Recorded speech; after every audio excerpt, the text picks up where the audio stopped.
একটি রাষ্ট্রকে চেনা যায় সে তার সবচেয়ে দুর্বল নাগরিকদের সঙ্গে কী আচরণ করে। এই প্রশ্ন দিয়ে শুরু হয় ঢাকা বিশ্ববিদ্যালয়ের শিক্ষিকা শেহরিন আমিন ভূঁইয়া মোনামির তীব্র প্রতিবাদী বক্তব্য। তার ফেসবুক পোস্টে উঠে এসেছে আইন, ন্যায় বিচার ও রাষ্ট্রীয় দায়িত্ব পালনের গুরুতর প্রশ্ন। তিনি উল্লেখ করেন, সুরভীর বার্তা সার্টিফিকেট অনুযায়ী তার বয়স 18 বছরের কম। সেক্ষেত্রে তাকে রিমান্ডে নেওয়ার সিদ্ধান্ত স্পষ্টভাবেই শিশু আইন 2013-এর লঙ্ঘন।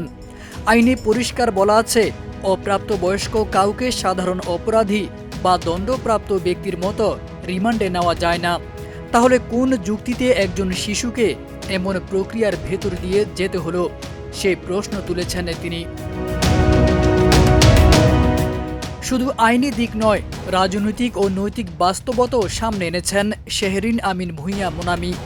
তিনি স্মরণ করিয়ে দেন, গত জুলাই মাসে সুরভী যেভাবে সাহসী ভূমিকা রেখেছিল তাতে সে হয়ে উঠেছিল এক ধরনের কণ্ঠস্বর, প্রতিবাদের, প্রশ্ন করার, অন্যায়ের বিরুদ্ধে দাঁড়ানোর।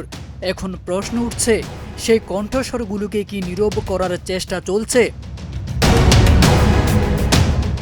আরও গুরুতর অভিযোগের দিকেও দৃষ্টি আকর্ষণ করেছেন তিনি।